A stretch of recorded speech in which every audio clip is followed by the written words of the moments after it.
지금 시대, 올해만 얘기하는 게 아니라 실은 요즘 이 시대 가운데 인기 있는 주제는 어떤 격려, 위로, 사랑, 용납, 이해, 돌봄, 이런 주제가 굉장히 공감을 많이 갖습니다. 공감이 되고 위로를 받고 한데, 제가 지금 보니까 한 달 넘게 가장 인기 없는 주제인 충성이라는 주제에 대해서 말씀을 나누는 것 같아요. 제가 실은 올해를 시작하면서 천년왕국도 얘기하고 싶었고 막 하고 싶은 얘기 너무 많았어요. 천년왕국도 우리에게 필요하고 여러 가지가 필요했는데, 역시 그거는 다 제 생각이었더라고. 하나님은 우리를 이 충성이라는 주제에서 벗어나지 아직 못하게 하는 것 같아요. 왜 그러냐? 왜 그럴까요? 우리 이 공동체에 아직 그 단어가 너무 필요한 겁니다. 충성이라는 단어가. 여러분, 우리가 하나님을 따라갈 때 우리가 배워야 되는 것들이 있습니다. 아이였을 때는 우리 다엘이니 조이니 이런 아이들은 지금 그냥 잘 먹고 잘 놀고 그냥 부모의 관계에서 이렇게 서로 교감을 갖는 게 가장 중요한 거예요. 지금 다엘이가 미적분을 배우거나 그런 시즌 아니잖아요. 청소년기가 되면은 친구들과의 관계, 그리고 이제 미래를 위해서 공부, 지식을 쌓고 사회생활할 수 있는 기초의 틀을 마련해 나갑니다. 선생님들의 지시를 받고, 그리고 성인이 되면은 이제 독립된 개체로서 실은 자기의 삶을 자기가 책임지는 삶을 사는 거예요. 이것이 우리의 삶의 모습입니다. 그래서 각 과정마다 배워야 되는 것들이 있어요. 그런데 각 과정마다 배우지 못하면요, 살다 보면은 어려움을 당하게 됩니다. 그때 배웠어야 되는 것을 지금 못 배우면은 또 내 삶에서 그런 비슷한 문제를 통해서 내가 또 배워가게 되어 있어요. 그래서 대부분의 그 심리 상담가들의 얘기를 들어보면은 항상 과거로 물어봅니다. 우리는 지금의 문제로 상담을 하러 갔는데 상담사들은 과거를 물어봐요. 왜냐? 그 과거에 있었던 사건들이 내가 배우지 못하고 내가 상처받고 내가 해결하지 못했던 그 문제들이 결국은 현재의 나를 만들었기 때문이에요. 그래서 그 과거의 문제로 돌아가서 거기서 시발점으로 해서 문제의 실마리를 잡고 현재의 문제를 다루는 경우가 허다합니다. 우리 하나님과 꿈꾸는 교회도 마찬가지예요. 지금 이 시즌에 배워야 하는 것은 그 어떤 게 아니라 충성입니다. 우리가 이 시즌에 충성을 배우지 못하면요, 우리 언젠가는 다시 배워야 될 순간이 오고, 우리 모두 알다시피 제때 안 배우면요 나중에 더 힘들게 배웁니다. 중학교 때 공부 안 하다가 고등학교 때 갑자기 공부하려고 그러면요 책을 옛날 거부터 들춰봐야 돼요. 지금 우리에게 가장 중요한 것은 충성이에요. 그래서 어쩌면은 우리가 지금 배워야 되는 주제가 충성이기 때문에 우리 공동체 안에서 아니면 개인적인 삶에서 이런 주제와 비슷한 문제로 갈등과 어려움이 생길 수 있습니다. 그럴수록 더욱더 충성을 배워야 돼요. 지금 못 배워도 돼요. 그러나 나중에 더 고통스럽게 배우는 것은 우리가 원하지 않는 것입니다. 오늘은 그래서 충성이란 주제를 주님께서 지금 우리 공동체에 가르쳐주고 계세요. 저도 마찬가지고. 근데 충성이란 주제가 우리가 간직하기 위해서 필요한 자세가 있는데 그것이 뭐냐? 순복입니다. 순복. 그래서 오늘은 충성과 순복이라는 주제로 같이 말씀을 전하고자 합니다. 저는 우리 모두가 같은 마음인 것 같아요. 우리 모두가 다 한마음으로 주님을 섬기고 하나님의 영광을 드러내고 하나님께 모든 영광 드리며 뜻이 하늘에서 이루어진 것처럼 이 땅 가운데 이루어지기를 원한다고 믿습니다. 아멘. 그런데 이 제가 얘기한 이 아름다운 문구가 실은 우리만 원하는 게 아니에요. 우리나라에 있는 모든 교회가 이런 비슷한 문구를 가지고 이루어지기를 원했고, 몇십 년 동안 기독교 황금기라는 시간 동안 우리가 어마어마한 일을 이뤄냈습니다. 그리고 조용기 목사님의 구역 셀이라는 이 아름다운 교회, 뭐라 그럴까요? 시스템이라고 할까요? 아니면 교회 형태라고 할까요? 이 형태가 여의도 순복음교회에서 폭발적으로 증가하는 바람에 전 세계에 다 퍼졌어요. 지금 우리나라가 그렇게 선두적인 모습을 가진 교회였는데,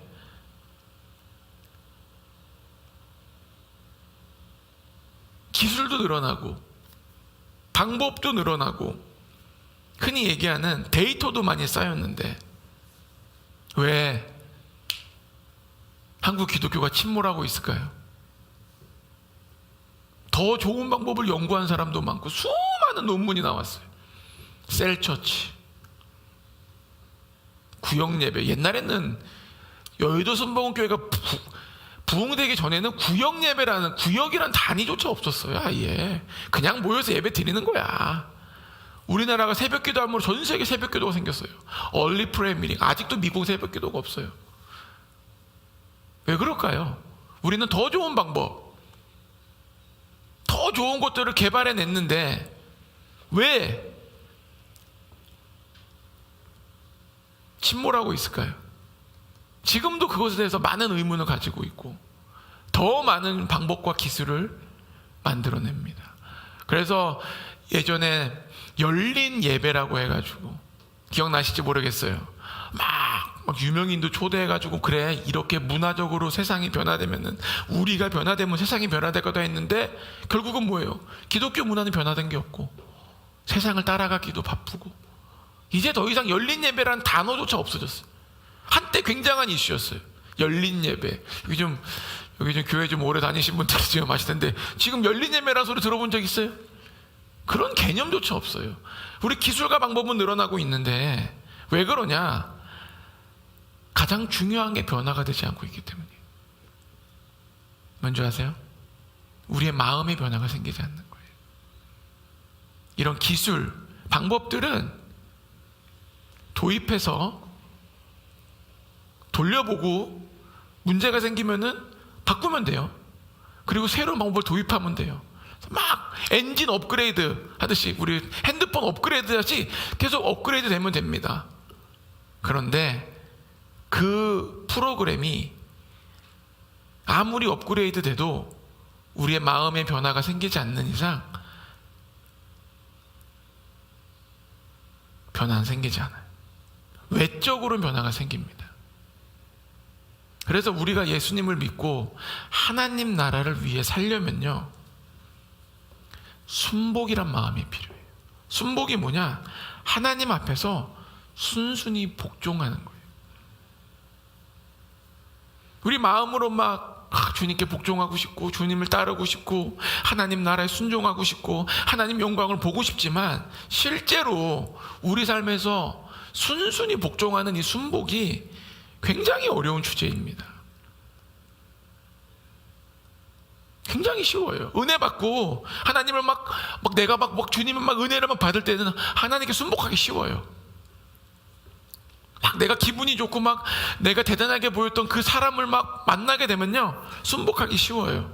그런데 뭔가 좀 내 마음이 어려워지고, 하나님에게도 이렇게 좀 어려워지고, 내가 생각했던 그 대단한 사람이 시간이 지나니까 이거 아닌 것 같다 하면서부터 순복하기가 어렵습니다. 왜냐?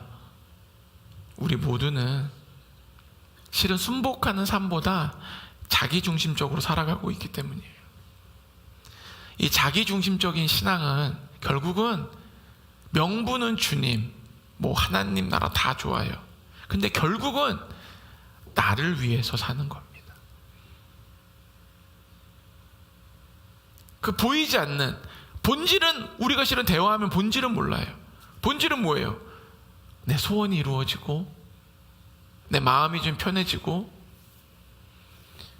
좀 내가 원하는 대로, 내가 원하는 방향으로 우리는 계속 밀어붙이는 게 우리 모두의 모습입니다. 저도 그렇게 살았고, 심지어는 나의 뜻을 읽어내는 것이 저는 맞는 것처럼 교육도 받았어요. 근데 제가 하나님 나라, 특히 요즘에는 하나님의 임재 안에 거하려고 합니다. 하나님의 임재. 제가 나중에, 우리가 요번 주 제가 금요일인가요? 화요일인가요? 하나님의 임재에 들어간 법에 대해서 알려드렸죠. 어떻게 하라 그랬어요? 주님의 은혜가 오면은 탁 나를 포기해라. 그 순간 쭉 깊이 들어간다.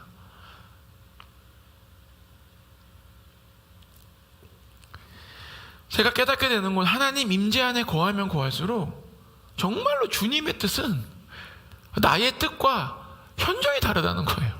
그걸 요즘 너무 깨닫게 돼요. 그리고 나의 그 주님의 방법이 나의 방법과 너무나 달라요. 그거를 오늘 아침에도 기도하고 묵상하고 하면서 그걸 다시 한번 깨달았어요. 그렇다면 과연 우리 모두가, 하나님의 형상인 우리가 자기 중심적인 삶을 산 시점이 언제부터일까요? 실은 안타깝게 이 자기 중심적인 삶에 사는 그 시작점은 인류의 시작과 함께 합니다. 바로 아담과 하와 때부터예요. 하와는요, 하나님 중심적으로 살고 있었어요. 에덴 동산에서. 하나님 중심적으로 살 때는 굉장히 편안했는데 갑자기 뱀이라는 게 등장해가지고 하와를 자기 중심적인 생각으로 몰아넣기 시작합니다. 너 그거 왜 먹지 말라는 줄 알아? 그 네가 지혜로워질까 봐 그래. 막 이런 자기 중심적인 생각을 막 하나하나 집어넣으니까 하와는 자기가 한 번도 생각해 보지 못했던 자기 중심적인 생각에 사로잡히는 게 뭐냐? 하나님과 동등하기를 원하는 거예요. 하와가 창조된 이후 한 번도 그런 생각을 해본 적이 없어요. 근데 갑자기 말도 안 되는 생각이 내 머리에 들어오게 되고 그것을 막 갈망하기 시작합니다. 그게 뭡니까? 하나님의 뜻과 하나님의 길보다 자신의 성장과 자신의 유익과 자신이 바라는 것에 생각이 집중되기 시작하는 거예요. 그리고 결국 마음의 변화는 행동을 이끌어냅니다. 하나님이 그렇게 먹지 말라고 했던 선악과를 먹어요. 그리고 자기만 먹는 게 아니라 아담까지 선악과를 먹게 합니다. 참 이게 부부의 아픔이에요. 부부의 아름다움은 하나님 안에서 하나가 되면 영광이 드러나요.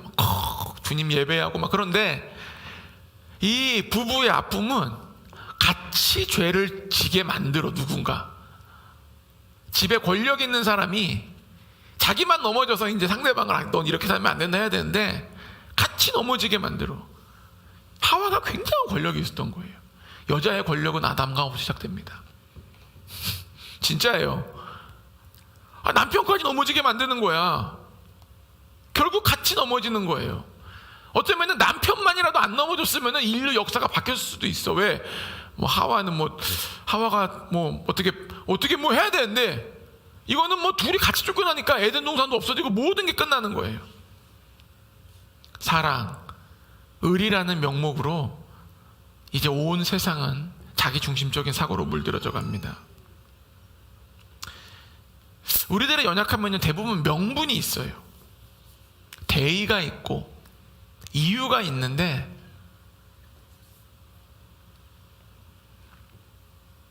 대부분 자신의 유익과 자신의 성장과 자신의 편안함을 위해서 우리가 넘어지고 있는 것입니다. 그래서 하나님의 심판대 가면 심판받는 거예요. 명분 대의가 아니라 나의 본질을 하나님은 보시기 때문입니다. 저는 오늘 이 말씀 듣는 여기 계신 모든 분들이 자신, 가족의 유익과 성장이 아니라 하나님 나라를 위한 길을 발견되시고 변화되시기를 축복합니다. 이스라엘 민족도 마찬가지예요. 율법을 받고 하나님의 나라로 세워집니다. 열방의 제사장의 나라로 부르심을 받은 거예요.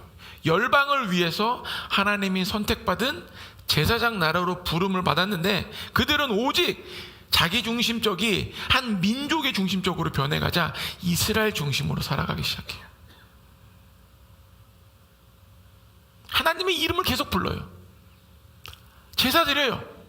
율법 지켜요. 그런데 그들의 본질은 뭐예요? 자신들 위주인 거예요. 이 자기 중심적이고 민족 중심적인 이스라엘 땅에 예수님이 왕으로 오십니다. 근데 왕으로 받아들이지 못해요. 왜? 자기 중심적으로 살아가고 있는 사람은 예수님이 여기 와서 이렇게 하라 그래도 아멘 한 다음에 집에 가면 생각이 바뀝니다. 주님께서 뭐라 그래요? 지옥에 간 그 부자한테, 부자가 제발 우리 친척들이 좀 있으니까 모세와 엘리야를 뭐 통해가지고 제발 좀 선지자를 통해서 말씀해 주십시오. 소용이 없다 그러잖아. 자기 중심적은요 어떠한 기적, 이적 그 어떤 걸로도 깨부실 수가 없는 거예요. 내가 나를 포기해야 돼요. 자기 중심적인 게 얼마나 무섭냐? 예수님이 왕으로 왔는데 예수님을 십자가에 못 박아 죽여버립니다. 자기 중심적인 사고는 하나님의 아들, 하나님의 뜻, 이 모든 것을 받아들이지를 못하는 거예요. 왜? 하나님의 다스림을 인정을 못하는 겁니다. 어쩌면 이게 우리 모습일 수도 있어요. 그래서 마태복음 23장 37절에 뭐라 그러냐? 예루살렘아, 예루살렘아, 선지자들을 죽이고 내게 파송된 자들을 돌로 치는 자여, 암탉이 그 새끼를 날개 아래 모음같이 내가 내 자녀를 모으려 한 일이 몇 번이더냐? 그러나 뭐라고요? 너희가 원하지 아니하였다. 결국은 율법을 따르고 뭐 예배를 드리고 뭐 제사를 드리고 뭐 다 했는데 주님은 한마디로 너희가 원하지 않았다 그러는 거예요.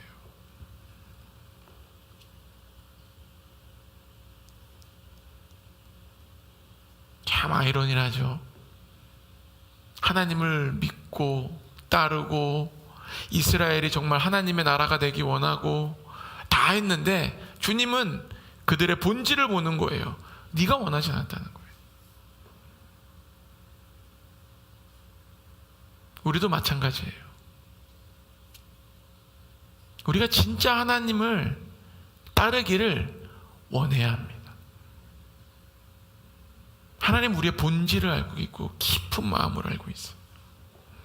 그러기 위해서 우리가 나의 중심적인 삶에서 하나님 중심의 삶으로 넘어가야 돼요. 내 중심적으로 사고하는 방식, 내 중심적으로 사고하는 것들이 하나님의 관점에서 바라보아야 됩니다. 그러지 않으면요, 우리도 예수님이 오셔도 우리도 십자가에 못 박을 수 있어요. 저라도 지금 장담 못해요. 아무도 장담할 수 없습니다. 그래서 우리가 끊임없이 주님 앞에 나아가서 나의 생각을 내려놓고 하나님 중심으로 우리의 생각이 변화되어야 되는 거예요.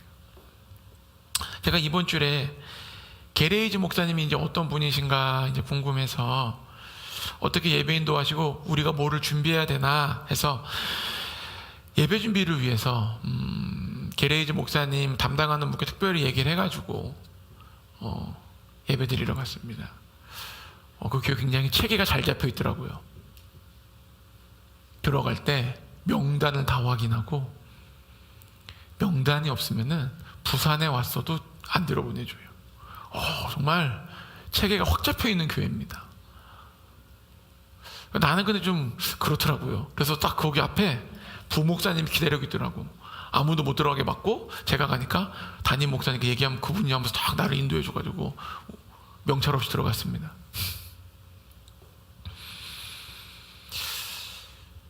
근데 이제 너무 좋았어요. 정말 스윗하시고, 제가 금요일에 얘기한 것처럼 정말로 그 우리에게 예언해 주시기를 원하는 그 강력한 마음, 저 그런 분은 처음 봤어. 되게 좋으신 분이더라고요. 근데 이게 그분이 사역을 하시다가 올해 자신의 삶에 큰 어려움이나 방해물이 있는 분은 일어나라 그러더라고요. 근데 그 교회에 목사님, 담당 목사님 두 분이 벌떡 일어나시는 거예요. 그 교회는 동생이 담임 목사님이고 형이 찬양 인도를 합니다. 굉장히 아름다운 교회고 독특한 교회예요. 벌떡 일어나시는 거예요. 그거 보는데 마음이 아프더라고요. 저도 마찬가지로 목회가 쉬운 적은 없습니다. 제가 아까 처음에 얘기했듯이 그 월세방에서 예배 드리려고 그랬는데 포기당하고, 막 그 당시에 그 월세를 낼 수 있는 여력은 저희는 전혀 없었어요. 곧 가뭄이 옵니다. 저는 알고 있었어요. 곧 가뭄이 온다는 것을. 그래서 그렇게 했는데 막 내 맘대로 안 되는 거예요. 근데 목회가 어렵고 쉽고를 떠나서 계속 저는 그냥 믿음으로 가는 거예요. 그 믿음으로 가려고 하니까 주님만 의지할 수밖에 없는 거예요. 주님이 말씀하시는 것을 행할 수밖에 없는 게 실은 저의 처한 처지입니다. 제 힘으로 할 수 있는 게 없기 때문에. 그런데 제가 이 목회하면서, 또는 목회하기 전에도 마찬가지고, 주님을 섬기면서 하나님을 따르면서 하나님의 그 다스림을 인정하지 못할 때마다 저에게 엄청난 혼동이 찾아오더라고요. 그 혼동은 이루 말할 수가 없어요. 막 모든 게 다 걱정이 되는 거야. 1년은 어떻게 될까? 2년은 어떻게 될까? 3년은 어떻게 될까? 과연 이 교회가 어떻게 될까? 제가 우리 교회 오기 전에 섬겼던 교회도 마찬가지예요. 그 교회도 막 하나님의 다스림을 떨어뜨렸어요. 야, 이 교회 되겠나 이거? 야, 이렇게 하면 되겠나? 정신이 혼란스러울 정도로 저도 혼동이 오는 거예요. 지금도 마찬가지예요.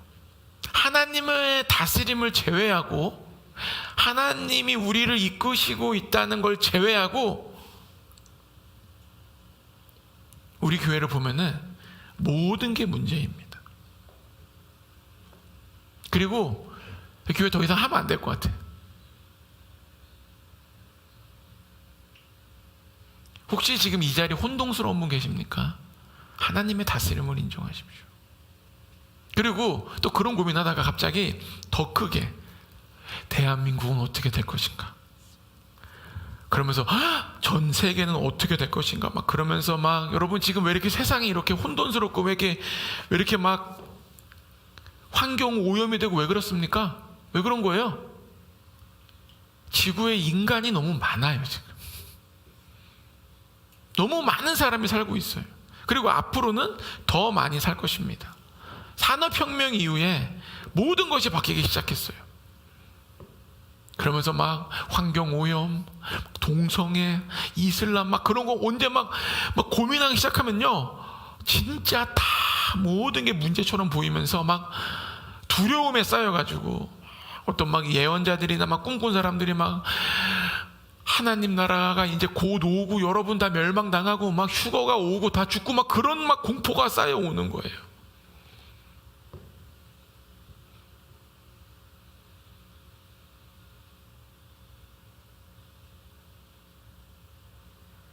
근데 하나님의 다스림을 인정하는 순간부터 평안이 오기 시작하더라고요.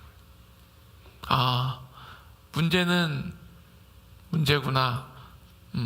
하나님이 다스리시는구나. 그럼 하나님이 하시겠지. 안 그렇습니까? 하나님이 하시겠지. 우리가 뭘 할 수가 있어요. 그래서 우리가 하나님의 다스림을 인정하는 그 순간부터 실은 나의 중심적 사고에서 벗어나기 시작하는 거예요. 이 다스림을 빼고는 나의 중심적 사고에서 벗어나기는 굉장히 너무너무 어렵습니다. 왜? 우리는 인간이란 존재 자체는 감사하는 노력이 필요하고 불평불만은 노력이 필요하지 않는 존재예요. 감사는요, 찾아 헤매야 돼요. 내가 뭐가 감사하지? 불평불만은요, 지금 이 시간에 서로 보고 내 인생 불평만 얘기하라 그러잖아요. 방에 둘이 집어넣고. 여러분, 받아 쓸 수도 있어. 제가 실은 어렸을 때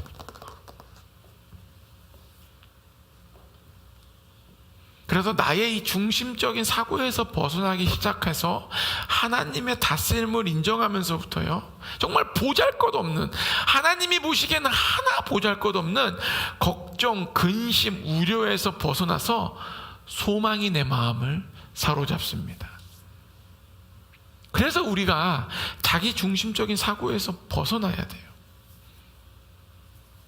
우리 요한계시록 1장 5절 6절 봅시다. 요한계시록 1장 5절 6절이요.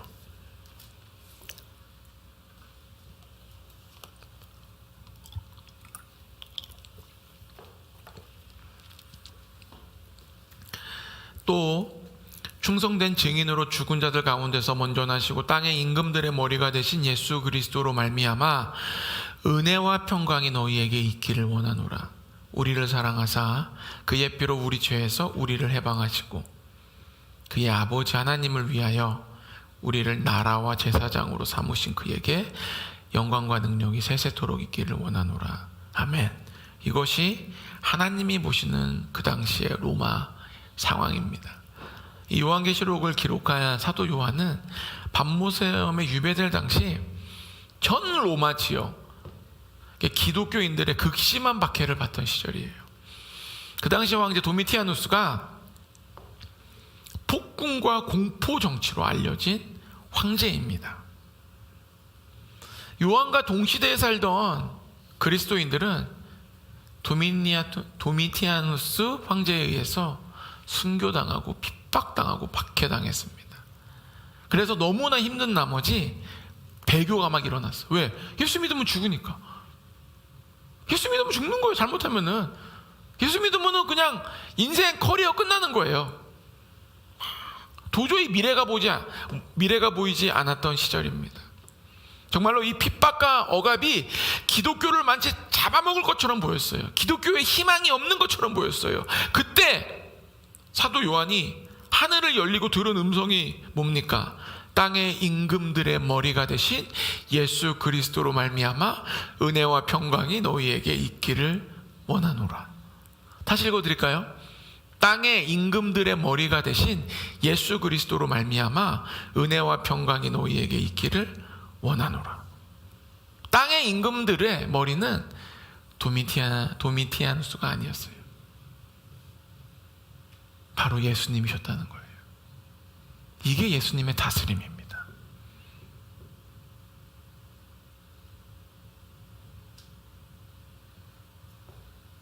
지금 나의 삶을 다스리는 분이 누구냐는 거죠. 여러분의 가정을 다스리는 분이 누구예요? 우리 교회를 다스리는 분이 누구예요? 이 나라를 다스리는 분이 누굽니까? 전 세계를 다스리는 분이 누굽니까? 바로 예수님이십니다. 아멘? 예수님이시라는 거예요. 그리고 심지어 뭐라 그래요? 은혜와 평강이 너희에게 있기를 원하노라. 즉 은혜와 평강이 넘치고 있다는 거예요. 그것을 볼 수 있는 사람은 볼 수 있어요. 도미티아누스 황제가 나를 아무리 박해하고 기독교가 없어질 것처럼 보이고 해도 하나님의 다스림을 볼 수 있는 눈이 있는 사람은 은혜와 평강이 넘쳐났다는 겁니다. 아멘. 그래서 우리 삶이 나의 중심에서 벗어나서 하나님 중심으로 옮겨지게 되면은요, 어려운 문제가 별로 없어요. 뭐가 그렇게 어려워요? 뭐가 그렇게 힘들어요? 뭐가 그렇게 두려워요? 뭐가 그렇게 걱정이에요?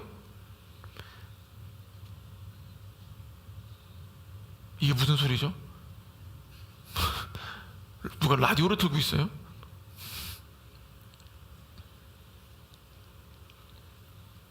별로 없다는 겁니다.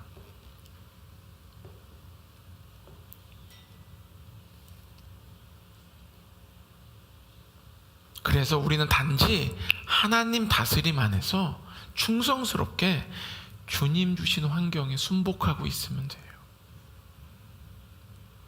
우리 주님께는 불가능이 없으시고 다 대안이 있으십니다. 아멘. 따라해 봅시다. 우리 주님께는 불가능이 없으시고 대안이 다 있다. 아멘. 어떠한 어려움이 있건 걱정이 있건 근심이 있건 불안이 있건 우리는 주님 앞에 순순히 복종하는 삶을 살아야 돼요. 그것이 우리에게 필요한 거죠. 저도 마찬가지입니다.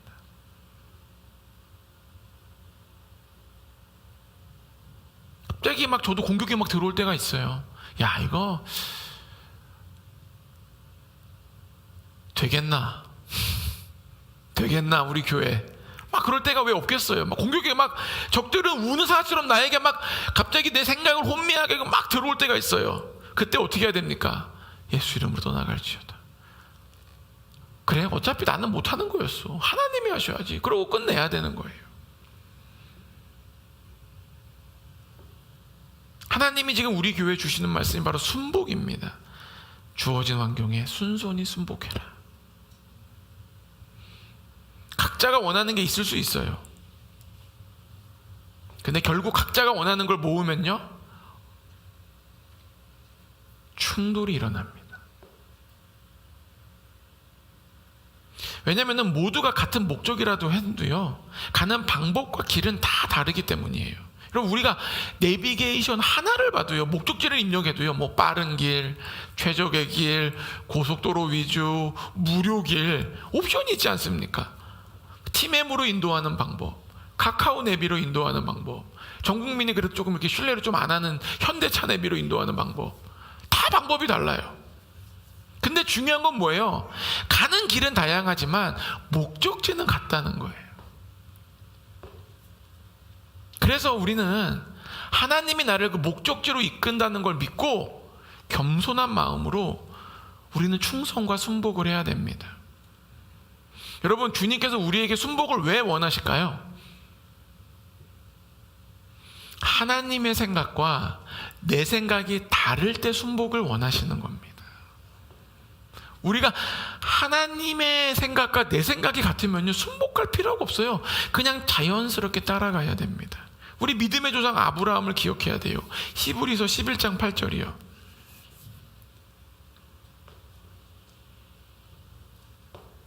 히브리서 11장 8절. 제가 읽겠습니다. 믿음으로 아브라함은 부르심을 받았을 때 순종하여 장래의 유업으로 받을 땅에 나아갈새 갈 바를 알지 못하고 나아갔으며. 아브라함이 부르심을 받아서 주님 말씀에 순종합니다. 유업을 위해서 받을 땅에 어디로 갈지도 모르고 나아간다는 이 위대한 이 믿음의 여정이 8절 첫 단어에 모든 게 담겨져 있는 거예요. 믿음으로 아브라함의 모든 행동은 믿음이 없이는 비상식적인 행동이었던 거예요. 여러분, 믿음이 그렇게 상식적이지가 않아요. 우리는 자꾸 하나님의 수준을 나의 상식으로 낮추려고 그러는데 하나님의 길은 그렇게 상식적인 길이 아닙니다. 상식적인 길이면 믿음은 필요 없어요. 그냥 자기 지혜대로 하면 돼요. 나의 경험대로, 나의 지식대로 하면 돼요. 나의 경험과 지식과 생각과 맞지 않기 때문에 믿음이 필요한 거고, 이 믿음의 길을 가기 위해서는 순복이 절대적으로 필요합니다. 순종과 순복을 굳이 나누자면 이렇게 나눌 수 있어요. 순종은 행위 중심적인 단어이고 순복은 마음 중심적인 단어입니다.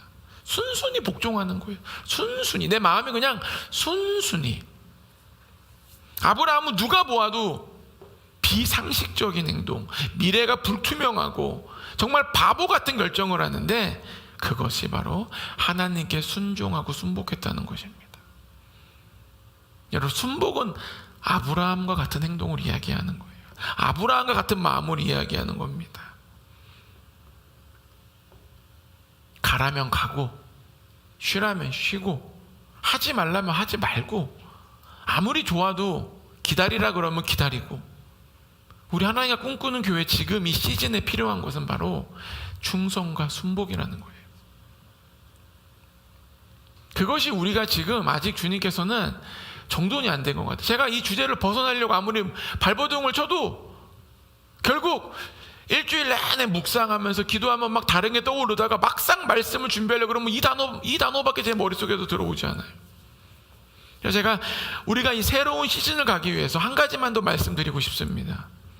우리 교회가 너무 좋아요. 우리 교회를 오시는 많은 분들이 너무 좋다 그러고 또 뭐 이렇게 베델에서 같이 있었던 분들이 오시면은 뭐래더라? 문을 탁 열고 들어왔는데 하나님의 임재가 느껴지고 천사의 운행이 느껴진대. 내가 그랬죠. 나는 못 느끼는데. 나는 못 느끼는데. 감사합니다. 그리고 오시는 분 막 기도해보면 기도가 너무 잘 된다 그래요. 그 양재동도 마찬가지였죠. 기도가 잘 됐죠. 그런데 지금 우리 시즌에 충성과 순복에 관한 부분에서 이야기하면은 부족한 것 중에 하나는 뭐냐면은 하나님이 우리 가운데 저와 염사모의 권위를 세워주기 원하신다는 거예요. 그거는 제가 말씀과 기도하시는 분들의 말씀, 예언을 듣고 꿈을 꾸는 것을 통하여서 너무 많이 확증을 받아서 이제 좀 얘기 좀 해야겠어요. 우리 금요일날 얘기한 것처럼 염사모도 꿈을 꿨지 않습니까? 그래서 금요일날 정말 설교 이후에 폭발적 반응이었습니다. 너무 좋다. 진짜 속으로 계속하면 좋겠다. 저는 좀 이제는 좀 많은 욕심 사라진 것 같아요. 이제 괜찮은 것 같습니다. 저는. 근데 이제 염사모가 이제 그렇게 호락호락한 분은 아니시라. 제가 그렇습니다. 제가 뭐 제 입으로 저의 권위를 세워달라 말하는 건 최소 너무 남사스럽고 막 싫어요. 제가 우리 교회 와서 11조 하라가 그래라 헌금하라 그런 적이 없잖아요. 저는 왜? 그거는 하나님이 하실 일이라고 생각했기 때문에 저는 그런 거를 기본적으로 얘기 안 했던 거예요. 근데 지금은 하나님이 너무 원하시기 때문에 제가 이야기를 해야겠어요. 제가 너무나 강력한 권위 아래에 있어 보았기 때문에 저는 반대로 가기를 원했습니다. 친하고 저와 잘 지내는 것을 저는 좋아했어요. 근데 역시 상처가 많으면은 잘못된 길 가더라고요. 너무나 강압적인 부모에게 살면은 아이들에게 혼을 안 내고 그냥 웬만하면 해주려고 그래요. 그건 정말 잘못된 길입니다. 아이들은 순종이란 걸 어렸을 때부터 배워야 돼요. 순종을 배우지 못하면은 그 아이에게 20대, 30대 결혼해서도 그 과정을 거치게 하는 게 큰 문제가 발생이 됩니다. 여기 애를 가진 모든 분들은 아이를 사랑하는 것과 가르치는 것은 다르다는 것을 분명히 아시기를 축복합니다.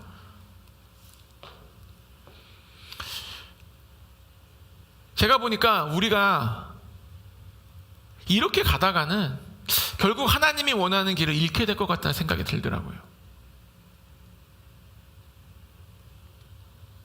제가 요번에 제 방에다가 번호키를 달았는데 여러 가지 이유가 있습니다. 아이들이 막 방문을 열고 자꾸 들어오는 거예요. 그래서 아이들은 그렇다 치는데 방에 막 함부로 들어왔다 나가고 똑똑하니 왜 제가 들어오란 말도 안 했는데 그냥 똑똑 문 열고 들어오고. 제가 목사라서 그러는 게 아니라 어느 집에 가서 그렇게 할 수 있을까요? 다른 사람 집에 놀러 가서 똑똑한데 문 팍팍 열수 사람 있나? 제가 굉장히 고민했어요. 과연 이게 지금 맞는 건가? 내가 목사라는 걸 떠나서도 이게 맞나 했는데 아무리 생각해도 안 되겠더라고. 그래서 그냥 열쇠를 달았어요.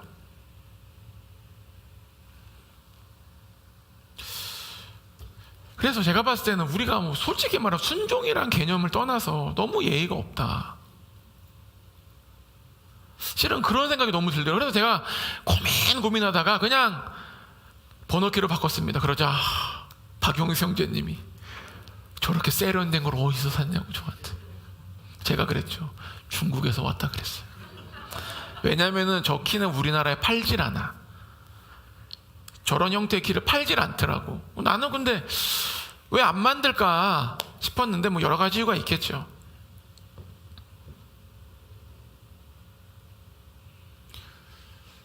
그래서 너무 좀 제가 생각했을 때는 제가 문제였을 수도 있어요. 제가 너무 이렇게 친근하게 대해서 그런가요? 그럴 수도 있는데 기본적인 예의가 너무 없다.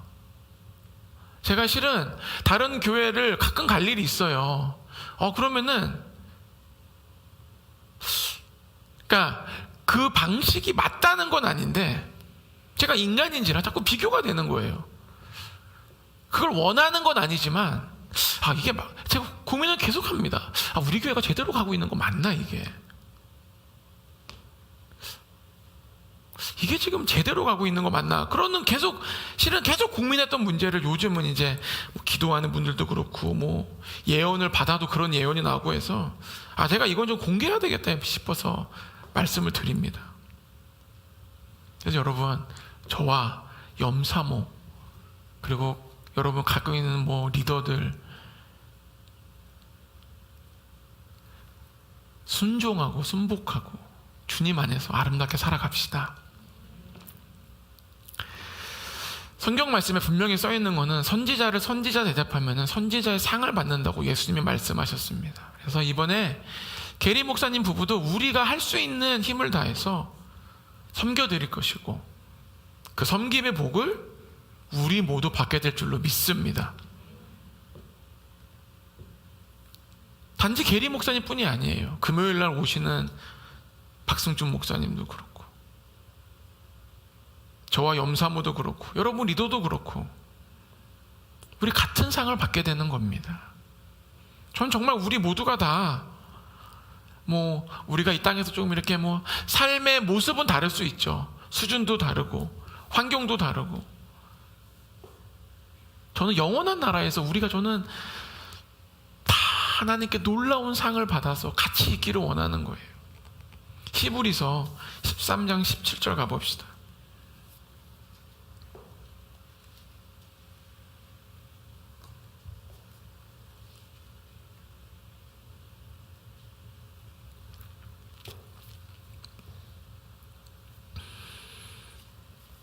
제가 읽겠습니다. 너희를 인도하는 자들에게 순종하고 복종하라. 그들은 너희 영혼을 위하여 경성하기를 자신들이 청산할 자인 것 같이 하느니라. 그들로 하여금 즐거움으로 이것을 하게 하고 근심으로 하게 하지 말라. 그렇지 않으면 너희에게 유익이 없느니라. 좀 말이 어려워서 세 번역으로 읽어드리겠습니다.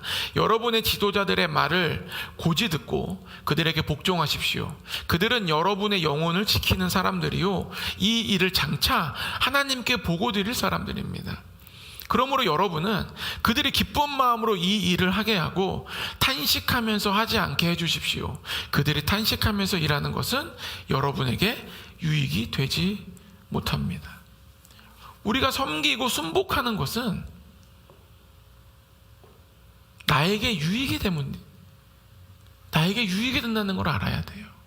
권위에 순종하는 것, 이것은 나에게 유익이 되는 겁니다. 그리고 성경 말씀 그대로 얘기하면은 하나님 앞에 가서 보고 드릴 사람들이라는 거예요.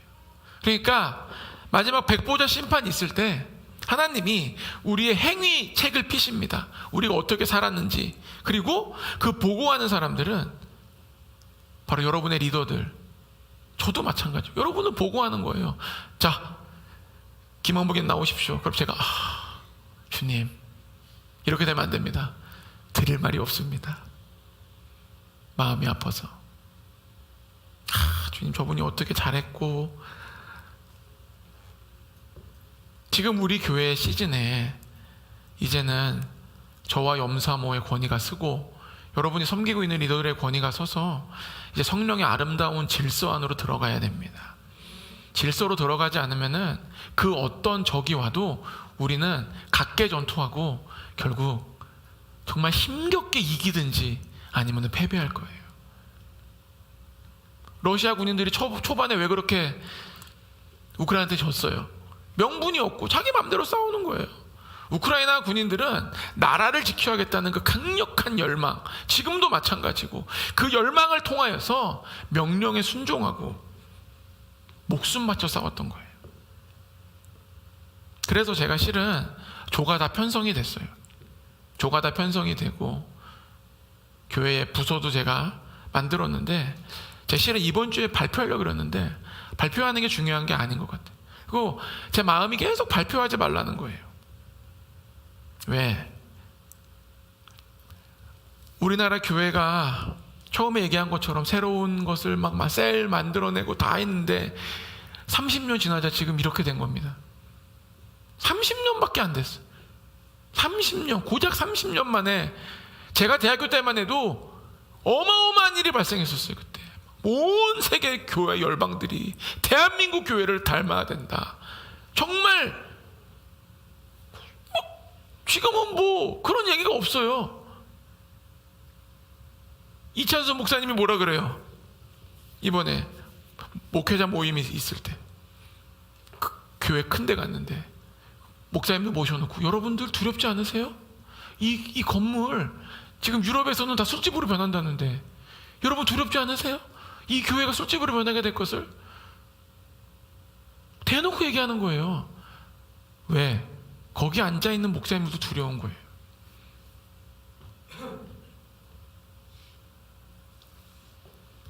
조편성보다 더 중요한 것은 지금 주님이 우리에게 원하는 충성과 순복의 마음이 필요합니다.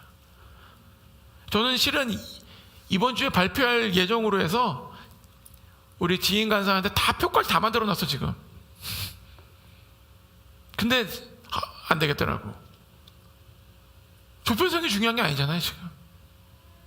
내가 준비가 안 됐는데, 내 마음이 준비가 안 되는데 아무리 업그레이드 해봤자 좋죠. 그러나 결론이 안 좋을 겁니다. 이제 우리 모두 다 자기 중심적 사고를 내려놔야 돼요. 내 위주로 생각하는 것들, 내 가족으로 생각하는 것들, 우리 조만 생각하는 것들, 내 생각에서 이제 다 내려놓고 하나님 중심적으로 바라봐야 됩니다. 그래서요, 이번 주에 정말 기도 열심히 부탁드립니다. 내 중심적인 생각 주님 앞에 제발 내려놓게 달라고. 제 마음은 지금 준비될 때까지 조 발표를 늦출 생각인데, 그러면 또 분란이 올 수 있기 때문에 하여튼간 저는 주님 앞에 나아갈 생각입니다. 주님 앞에 엎드릴 생각이에요. 여러분, 형식의 변화는 쉬워요. 마음의 변화가 동반되지 않는 한 진짜 변화는 없습니다. 결국 교회들이 수많은 방법을 동원했는데도 이제는 쓸 방법이 없어. 교회가 실은 대한민국 교회 지금 쓸 방법이 없어요. 그래서 목사님 걱정하는 거예요. 답이 없어. 답이 없으니까 모두가 다 계속 자기 교회에 그 하나님의 사람들을 붙잡기 위해서 거기에 온 힘을 다 그리고 있는 거. 뭐 누가 나간다 그러면 막 부목사님이 막 집 앞에 찾아가고 막. 왜 그러겠어요? 큰일 나는 거. 이제 한 명 한 명이 너무 소중한 거야. 이제는 방법이 없어요. 그러나 방법은 저는 한 가지가 있다고 믿습니다. 이제 성령님입니다. 이제 진짜 개인이 하나님을 만나는 법밖에는 방법이 없어요. 형식적인 예배, 뭐 또한 구역공과를 통해서 으쌰으쌰. 지금 그렇게 했던 교회인들이 코로나 딱 터지고 나니까 교회 노 컴백. 왜? 구역공과가 재밌어요? 구역 예배가 재밌어 솔직히? 밖에 나가 노는 게 재밌어요. 인간적으로 보면 노는 게 재밌지. 이제는 성령님을 만나야 될 때가 된 거예요. 저는 이제 우리 교회가 이번에 이 주님께서 던져준 이 충성 배워야 된다고 믿습니다. 이거 안 배우면 안 돼요. 왜? 분명히 주님은 이유와 목적과 뜻이 있어요. 하나님은 우리처럼 그렇게 짧은 생각이 아니에요. 우리는 기껏 생각해봤자 우리 1년 후, 2년 후 뭐 그런 그 정도예요. 하나님은 위대한 하나님의 나라의 관점에서 하나님과 꿈꾸는 교회를 이 대한민국 땅에 세워놓고 하나님이 쓰시고자 하는 방향이 분명히 명확히 있다는 거예요. 아멘? 그러지 않으면 저는 교회를 개척할 필요가 없고, 왜 제가 미국에 있으면도 더 살기 편하지. 거기 부목사님 있으면 우리 애들도 더 편하고, 우리 애들이 얼마나 미국을 가영이 빼고 가영이 빼고는 좋아했어요. 가영이는 이제 약간 먹는 게 좀 힘들어가지고 미국이 조금 이게 좀, 가영이가 미국 음식 좀 잘 안 맞습니다. 가은이는 별 생각이 없어서. 제가 왜 한국에 왔겠어요? 금요일에 얘기했듯이 염사모가 압박을 줘가지고 저 부목 살려고 심지어 갔다도 왔어. 어디 교회 가서 예배 드렸는데 도저히 안 되겠더라고, 거기 교회 부목사는. 그래가지고 미국에서 막 엄청 알아봤어요. 부목사 자리 있나 없나. 근데 제 마음이 안 되더라고. 훨씬 편하죠, 한국보다. 사는 거는. 분명히 저는 우리 교회에 하나님의 뜻이 분명히 있다고 믿습니다. 그리고 저는 그 뜻을 여러분을 만나기 전부터 수많은 예언자들에게 저의 방향을 다 듣고 왔어요.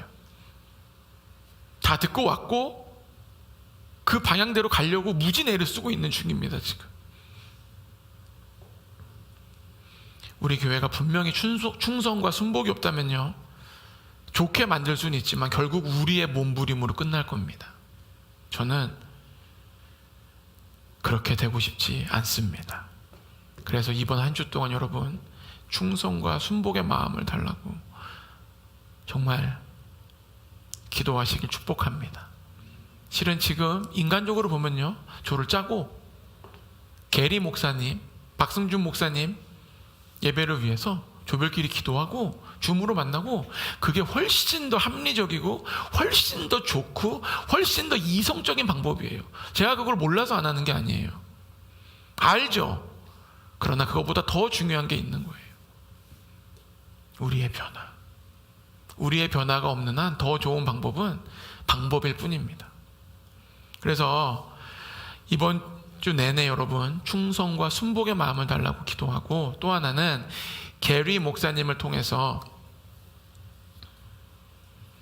우리 교회에 놀라운 말씀이 와야 됩니다. 개인적인 예언도 중요해요. 다 저는 다 받길 원해요.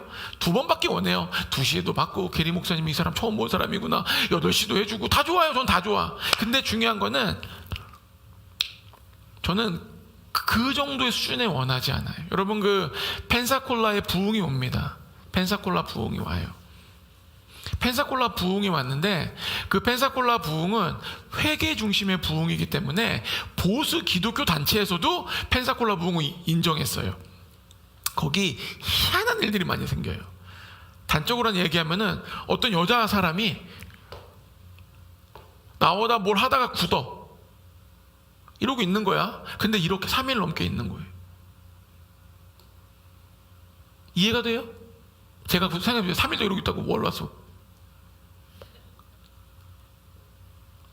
이런 희한한 일이 생겨요. 근데도 왜 보수 교단들이 펜사콜라 부흥을 인정했냐? 회계 중심이었기 때문이라고. 자기네 생각과 맞았기 때문에 인정을 한 겁니다. 중요한 거는 그 부흥의 시작이 그 담임 목사로 인해서 시작된 게 아니에요. 스티브 힐이라고 하는, 우리나라로 치면은 부흥 강사님이 그 교회에 와서, 그 교회는 기도를 많이 했죠. 실은 스티브 힐 목사님을 통해서 펜사콜라 부흥이 터집니다. 그 스티브 힐 목사님이 계속 집회를 하는 거예요. 저는 이번에 그 게리 목사님 왔을 때도 마찬가지. 우리가 다 예언 받고 다 능력 받고 뭐 다 여러분 다 충만해지고 강건해지십시오. 저 너무 원해요. 근데 그런 기도 말고도 우리 교회를 향한 하나님의 메시지를 받게 해달라고. 이게 하나님 나라의 관점이에요. 자기 중심적인 사고에서 벗어난 사람은 거기까지 신경을 쓰게 돼 있어요. 저는 우리 모두가 다 이제 그런 충성과 순종과 하나님의 마음, 하나님의 다스림 안에 거하기를 예수 이름으로 축복합니다. 기도하겠습니다.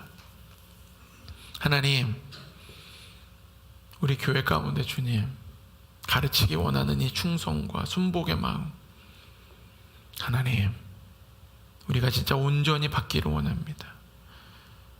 하나님 나라를 위해서, 주님 오시는 길을 예비하기 위해서 우리가 하나의 불꽃이 되기 원합니다. 주님, 우리 모두에게 가르쳐 주시고 이제는 그 길을 가기 위해서 나의 중심적인 사고방식에서 벗어나서 하나님 중심으로 옮겨가도록 축복하여 주시옵소서. 예수님의 이름으로 기도했습니다. 아멘.